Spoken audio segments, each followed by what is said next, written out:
Hello everyone, here's Wushki. Today we're looking at a game played by Shigure. He's Diamond 4 right now and plays a top lane Ekko. So let's see what mistakes did he make. We'll see here a series of trades. The big problem in this matchup is obviously Aatrox has sustain. He's, as we can see here, an Aatrox main player, so he probably knows how to trade, and he has a combat summoner, Ignite. So I suppose there are two approaches to this lane in general. The first approach is, yeah, well, I don't want to trade at all. Aatrox has more sustain than me, he has a combat summoner, I got teleport, so I just don't want to trade, because if I trade, I probably lose. So the idea is, if we have this approach, to just try to farm as much as we can under our turret. We kinda surrender this lane to Aatrox. Here we can see Aatrox kills us, because, yeah, well, we tried to trade aggressively against someone with a lot of sustain, and even if we had killed him here, then he had still his passive. So trading is just in general not a good idea here. So the first approach is to just surrender this lane, say, okay, I just take as little farm as I can get, or as much farm as I can get, but you won't get that much, and say, okay, I will probably lose this lane, as in I will get out-farmed. But that's okay, because he got Ignite, and my main objective is not to die. So I will just wait for the right moment to use my teleport, either to gank another lane and get them ahead, or to get a global objective. And this top lane is like, yeah, well, I just have to wait for my jungler so we can kill this Aatrox, and I don't get destroyed completely. The second approach is a bit more aggressively. It's basically saying, okay, you have sustain, but I got teleport, and I will use my teleport to sustain myself. So you trade aggressively. In the optimal case, you've bought a refillable potion because you want to trade and you need the sustain without spending tons of gold.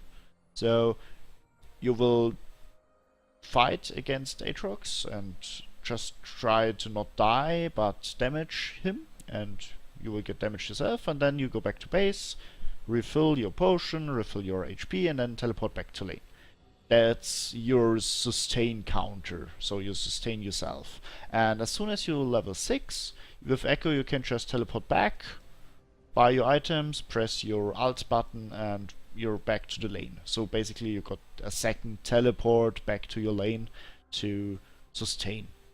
And in the end, you just, in both cases, you wait until your jungler comes by and then you kill Aatrox. So these are the two approaches I can think of. Either you are very defensively and use your teleport globally, you say this lane, yeah, well, I will probably fall behind and win the game by winning other lanes. Or you're saying, okay, I don't want to lose this lane and we're going full ham here, fighting, I just try not to die and use my teleport for sustain and my ultimate for sustain, and yeah, try to win this game by trading. Here we see Ekko was back and bought his refillable potion and upgraded it to corrupting potion, which is great. That's the right spirit to have also some sustain. I just want to mention here that we have Zero Sight, so farming here, even if we don't die to Aatrox, there's still the possibility that Draxa will gank us. So use your trinket to ward, and buy a pink ward if possible to be safe from ganks. So the next problem starts here. Aatrox engages and Ekko says, okay, well, I trade. I jump back in, and now we're both half HP. And why is this a problem? The big problem is Ekko has still teleport on cooldown for a very long time, while Aatrox Ignite is up again soon. And Ekko is still level 4. If this trade had happened with Ekko being level 5 or maybe already level 6, then he could teleport back to base and use ult to get back to lane. He doesn't have this option here now. So now he has only his corrupting potion, which he uses. And while he keeps trading and he tries to bully this Aatrox, and he's still trading and he's still trading, and oh, he's kind of winning these trades. And yeah, the big problem is Aatrox's natural sustain. And yeah, well, now we have an Ekko with level 5, no teleport, and an empty corrupting potion. So now we have a problem. If you trade now, this is a time frame when Aatrox will have the upper hand because he got the sustain. So he jumps on us, and yeah, well, we're low HP, but you don't want to miss the farm. And so we keep farming because now going back to base is a bit painful. And of course it's painful. Now going back to base is pretty dangerous. Let's just assume for 1 second Graves is not here, he doesn't gank right now, then Ekko has a problem. Because he's low HP, he has no sustain, he has no ult yet, he has no teleport. That's why the trade before that was bad. Don't trade aggressively if you're unsure you can kill this Aatrox, and if the opponent has more sustain. So if this trade would have been like 30 seconds later, then it's probably okay. You got options. You got your ultimate to sustain, you got your teleport to sustain, you can counter or at least have the same sustain as Aatrox. So that's just for the record. Now Graves gank, so everything I said is a bit well, you can take a different approach and say, yeah, well, we planned that Graves will come top, and so I traded aggressively so we can kill Aatrox, and then everything is fine. I just wanted to notice if the jungler doesn't come top lane and you're on your own, you have to pay more attention to your resources, and you can trade aggressively as soon as you have the possibility to sustain yourself. Here I noticed something else to mention. These two are trading a little.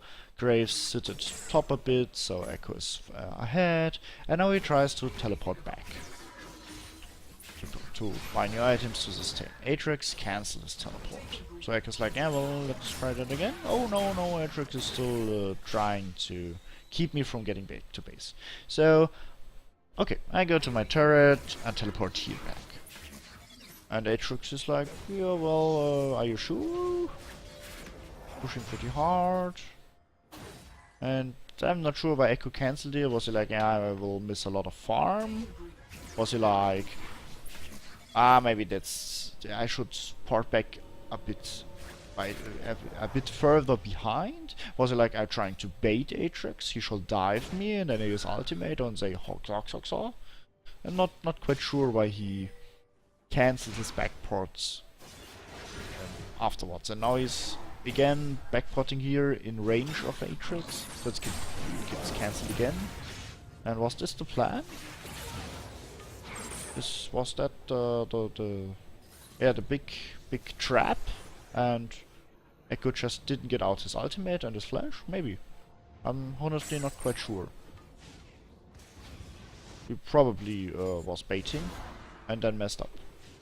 But if you want to teleport back, or let me rephrase that, it's probably better if your elo gets higher to port back and then come with full HP and full mana and go for an open trade. This, oh, I teleport back here and yes, you damage me and my HP drops lower and lower and maybe you want to dive me. This is, you can do that, and in some elos it works, but if your opponents get better, they're like, yeah, well, why should I dive you? I know you're an Ekko, you got flash, you got your ultimate. There's no real reason to dive you if I can just deny farm. I can just keep poking, I can just keep denying your back to base and farm up. So obviously, if you had been able to use your ultimate, you might have been able to kill him, and then maybe all this here would have been worth and great. But just take that as a peace of mind. Like, maybe this Aatrox doesn't take the bait, and then you might have a problem. So better go for the clean play, the play that doesn't need a misplay by your opponent, because that's exactly what you were trying to do here. You were baiting him into a misplay, and if the opponent is good enough to not take this bait, then you might have a problem. So you should always assume your opponent plays correctly. Here I also want to mention some things. Since you're in Diamond 3, we can be a bit more severe with our criticism. You just teleported on your top lane and to push this lane. And my first big point is, why don't you ward? Yeah, we just saw Rek'Sai moving around bottom lane, but there are many people who can gank us. Like, bot lane is missing, mid lane was missing just now he has reappeared. So you're pushing very hard without proper sight, which is bad. Even warding here would have been better than not warding at all. Okay, so you pushed this turret, you just came back from base. As we can see, you got 500 gold. And you destroyed this turret, that's right. And then your Aatrox comes, and you're still pretty pushed. You're like in enemy territory. And yeah, well, now the Braum comes, and you have to flash because you didn't have proper sight, and he surprised you, and okay. So you retreat, and this is a bit of a, I'd say, high-level criticism. You have 1,300 gold, so that's it. It's okay to teleport back. And this is the moment you should really think about learning how to use your ultimate to come back to lane. So you can buy, you have like, I don't know, 3 seconds to buy, and then you can use your ultimate to be back here. Because if you don't use this ability, or the alternative play would have been to just stay on this lane, the big consequence of everything, or of your decision making here, is that Aatrox is on this lane now and damages your turret. You don't miss that much farm, so this is okay, but you just gave up half a turret because you didn't use your ultimate to get back and didn't stay. I mean, you had half HP and still got your ultimate, so yeah, I think there are some arguments for staying in this lane just to prevent your turret from falling. Okay, Braum is still top lane, and he's still here to bully you. And you know, you try to stay alive, and that's fine and everything. And yeah, now you got the same problem. You are low HP, under a low HP turret, and you got no teleport and no ultimate. And luckily, the jungler comes here to save you again. To say, yeah, everything is fine, you know, we just drive them back, we save the turret, and you can farm a little before you go back to base again. Yeah, I mean, you only got 700 gold right now. So, this is, like I said, a bit of a difficult situation. But I think there are arguments for you to not go back to base, or if you go back to base, to instantly return. Just so this turret survives a little longer. Now, this play is very interesting on a psychological level. So, Ekko was back to base and wandered all this way back down to bottom lane. Usually you want to stay top lane and farm and use your teleport to come bot lane to gank. Or you want to gank bot lane, like Ekko did here, and afterwards use your teleport to get back to your base, to your top lane. Otherwise your turret might fall. Now, since Ekko is making this play without teleport, this tells me two things. The first thing is, he doesn't really mind if this turret falls. He's like, okay, I got this turret already, so it's okay if the opponents take this turret. And the second thing, which is more like I guess, he's like, okay, Braum really annoyed me top lane. So this is my way of paying him back. You know, you are that cheeky and try to harass me top lane. So you know what? I just come bottom lane and let's see what we're doing here. And okay, this was a risky this turret dive since you got no ultimate, but in the end, while taking quite some damage, your team manages to get the kill, and then you take the turret, so that's just everything fine. I just want to show this decision making, so you're conscious about it. You know, okay, this was a decision that told everyone it's okay that this turret falls, because you had no teleport. And I'm not saying that this play was bad, it just was a bit unusual. It ended well, you got a kill, you got a turret, and you didn't give up anything for it. In theory, Ajax should have pushed top lane and gotten this turret, and well, then you got a turret against a turret, and you basically traded your laning and farming time for a kill bot lane. And that's the trade that should have happened, but didn't. So yeah, I just wanted to show you this play of thought and what I think your thinking process is. And now you can think about, is this what you want? Was that your intention? Did you really say, okay, I give up this turret just to bully bot lane a little, and yeah, maybe we get the turret. And because this is a great example again, you really need to start warding your top lane properly.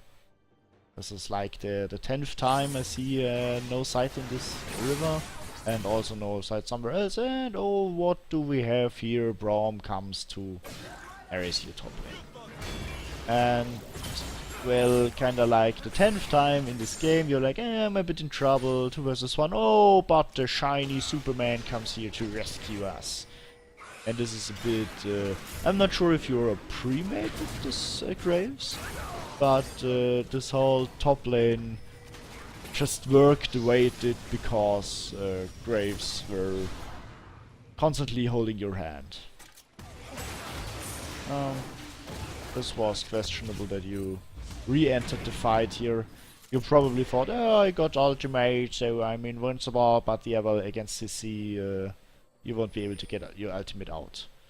Kinda also the second time you thought, hey, I can use ultimate to bait someone or to dish out more damage, and then you didn't manage to get it out. So that's something to consider. If the opponents have CC, then yeah, well, this ultimate won't rescue you. You're not an Atrax or an Anivia or anyone with a passive ultimate that can't be prevented by CC.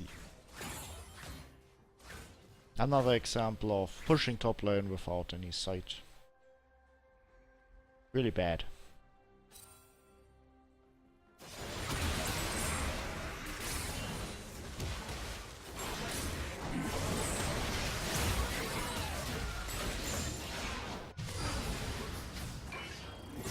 Just to emphasize that point, this happens if you don't ward. I mean, you got your trinket. Honestly, I really should check out your warding stats of this game.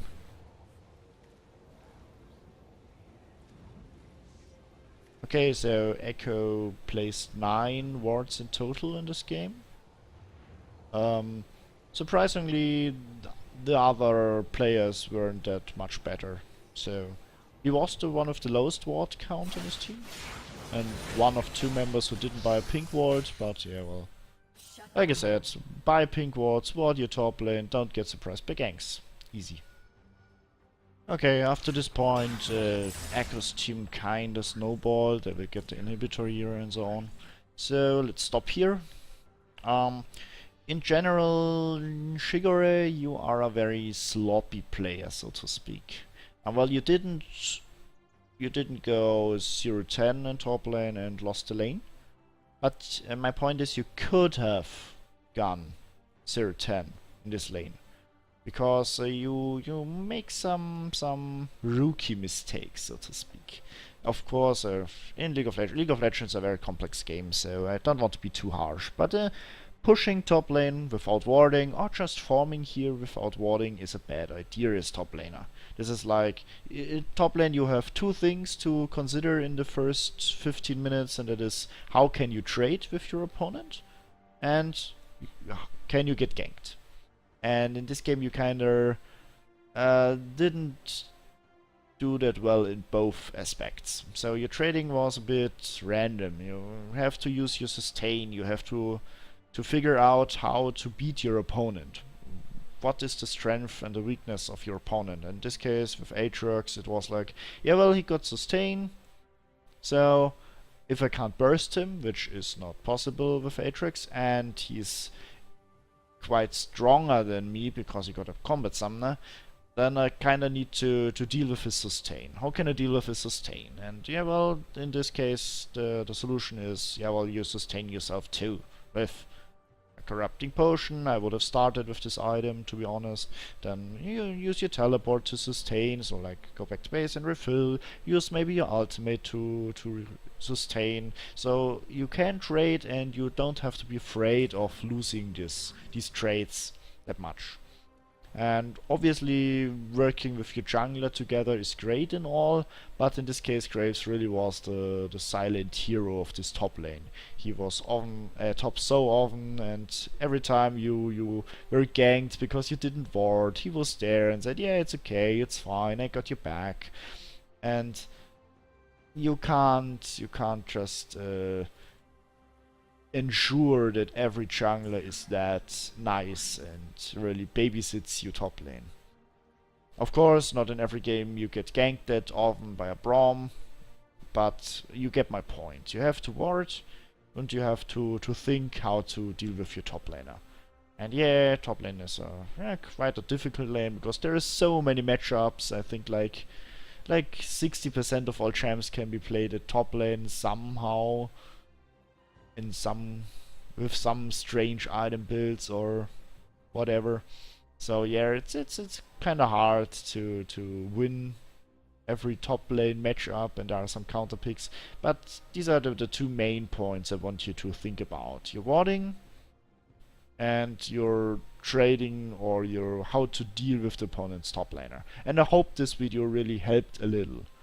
And there are some decisions you made, like pushing the turret, and you go back to base, and then your turret is half HP, and then you roam bot lane without TP, and well, you could have lost your top lane turret back then, and sometimes you don't get out your ultimate because you're CC'd, and these are all, yeah, kinda small things in comparison to the two main aspects I just mentioned. So yeah, that's my feedback for this game. And I hope it helped.